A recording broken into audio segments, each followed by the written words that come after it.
Morning everybody, or hello, depending on what time you're watching this. So what are we up to today on Daintree Farm? Well, for a start, we need to wash down the fertiliser spreader because we're finished with that for a bit, and then we might go ploughing. Let's get into it.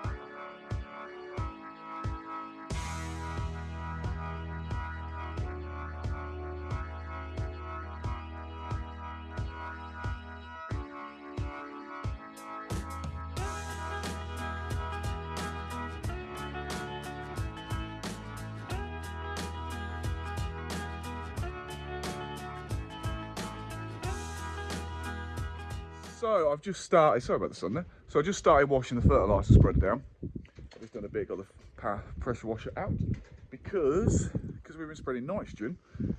It's not, nitrogen and metal don't go together very well, so it might rust. So I'm just going to try and wash it down to get some of that off, and then I've got to wash my truck down because that is disgusting. And then we are hopeful. Farmer Clive's actually drilling spring barley as we speak, so I need to go and start ploughing some other fields so we can carry on drilling. So that's going to be happening a little bit later on in said program. So for a start, we just need to wash this down. So if I walk back over here for a second, and if you look at it now, so there we go here, have a look at it now, look how dirty it is. See that, got the sunshine, how dirty it is. Ready, ta-da, one a very shiny fertiliser spreader.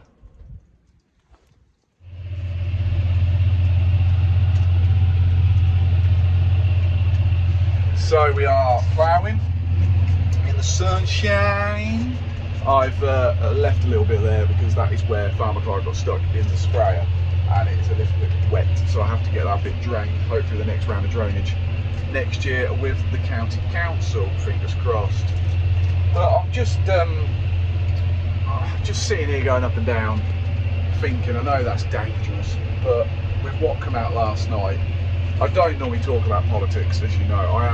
I do get involved slightly in politics and behind closed doors, talking to MPs and so forth. But it's really made me slightly worried. This has, with the SFI, so the Single Farming Initiative, has got capped last night. It's gone. You can't enter it. And ironically, I made the decision yesterday, believe it or not, to go in it. I run the agronomist up, and I made some ideas about what I was prepared to do. And I was going to actually do the application, and then last night come out that was it. So while I'm sitting here feeling like an idiot that I didn't get on quick enough to do it, it's generally that's what I was going to do. It's not like I'm making this up. I was generally going to go in it, and then the rug's now been pulled from under me. So it's a bit of a kick in the teeth, and I feel like an idiot that I didn't get on it sooner. Yeah, it's hard enough to farm as it is. I've never spoke about this kind of stuff before, and I've done a video actually for Mental Health Week, which was a couple of weeks ago, and I was going to put it on there, but then I bottled it because I didn't want to jump on a bandwagon, basically. I didn't want people to do a video out just because it was that flavour of the week. But farming is hard. Being a tenant farmer is even harder. So we need to find money before we even start farming. So I need to pay the rent. If I don't pay the rent, I'm out farming. Whether or not my crops fail, my crops don't, do well. Whatever happens, I need to pay rent, and it's a given that every 3 years we have a rent review, that rent's going to go up. But it doesn't mean to say that my costs are going to go down. My costs are rising. The fertiliser and other inputs that I use, the seed costs, diesel I put through the tractor, stuff that we maintain the tractors with is getting more. So they're going even higher, and the stuff we get at the farm gate, like the produce that we're producing, it's either being stagnant, not going up, or it's going down. And then not even when you sell something it's gone down, they get to like wheat for instance, you get to a mill, they find a problem with it, you get even more money knocked off it. So at the minute I'm just feeling a little bit I would say a little bit sore, if you like. I just feel a bit stupid because I didn't go in the initiative. And I just feel a bit sore about the industry in total, to be honest with you. It looks pretty bleak at the minute. With everything else that's going on, the inheritance tax, for instance, and then you've got the carbon tax on fertiliser, which is coming in. You also tax on just trucks in general. Also as well, they pulled money for mental health charities within agriculture. So once again, that is another blow. But anyway, you need to keep thinking positive, because if you don't, you just get yourself in a rut and you're not going to go forward. I still have a business to run. The cards have been stacked as such, so I just need to play the best hand I can out of them. Which means going back for a budget and combing everything out that I don't need to try and make some money somewhere. Not too much money, of course, because then you just give it away. It's a no-win situation. But never mind. That is farming. As my father says, we're like those punch bags. You know those clowns you knock over at the fair or wherever? And they fall down, you punch them, they fall down, they pop back up, waiting for the next round. And that is, I think, a farmer at the minute. I spoke too long, it's a 4-minute segment. I'll try and keep these quite short, but anyway. We'll carry on ploughing for a bit.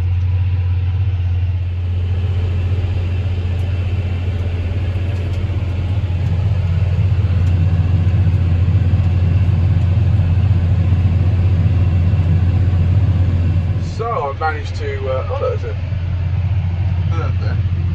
Some kind of hawk. I'm not too good at my, there it goes, bird identification.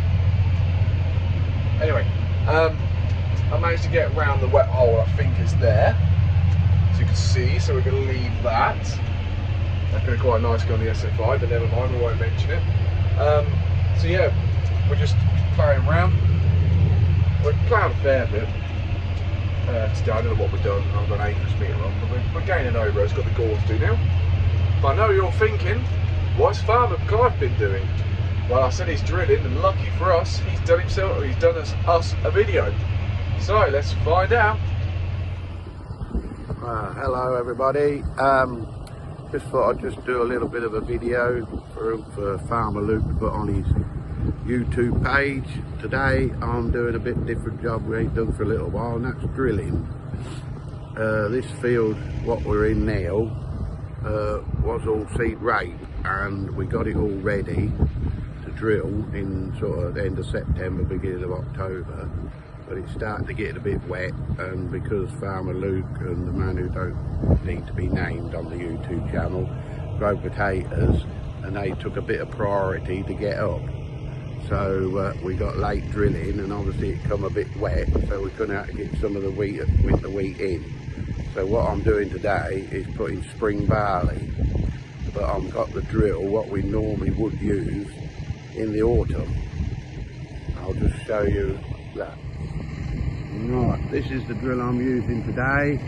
I've had this several years now. They are a very good drill. It's called Verderstat Rapid.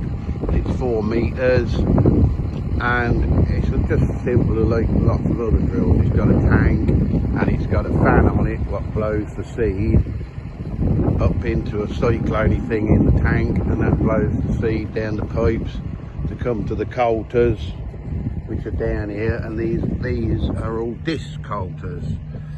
So the seed comes down the pipe there and comes out the chute near the disc, and there's 2 rows of them, but at the front there's another lot of discs. Get down to see them, and they do a bit of cultivation, so we get a bit better seed bed.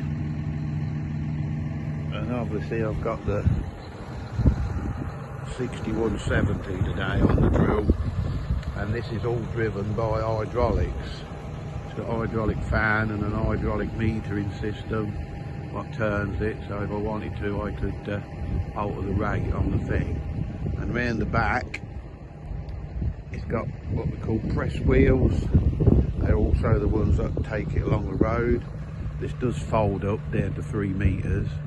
And there's some levelling and covering tines, as we call them, just to cover the soil.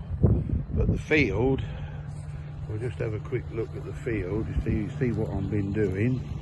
This is what it looks like. There's no seed on top. It looks a little bit rough, but it's still a little bit wet. So the field was all seed ready. I cultivated it and got it virtually ready to drill at the end of September. But obviously, as I said earlier, the conditions weren't right. But where it is at the moment, it's going pretty well. Right, just one other thing. If anybody sees my Facebook page, we seem to always be out at the O2 mere side, and that place there is actually the, as I call it, the O2, but it's the village hall. It's our village hall, but this is I'm at the other end of the village. This is where I live, the other end, the farm's the other end of the village. But we've had a lot of houses built since I've been living here, 65 years. Once upon a time I could walk down the road and name everybody who lived in the house. I can't even say my neighbour's name now, some of them I know some, but not all of them. But yeah, if anybody interested, they have plenty of good do's on there. We had a motel night last Saturday. Okay, thanks a lot for watching. Click and subscribe to Farmer Luke's YouTube. So that is what Farmer Clive has been up to. He does them solo, let's just remind ourselves that. I don't prompt him. Anyway, so that is it for us. I think the sun is setting. We've done most of the field and we haven't got stuck, so just a bit more to do tomorrow. I've got a school talk as well tomorrow, and then we're back ploughing. Hopefully we might get some drilling done later on in the day, we'll see. But that is it for me. I'm going to head off now. The sun's setting, the day's done. If you did enjoy this video, please like and subscribe, tell your friends and family, and I'll see you guys again later.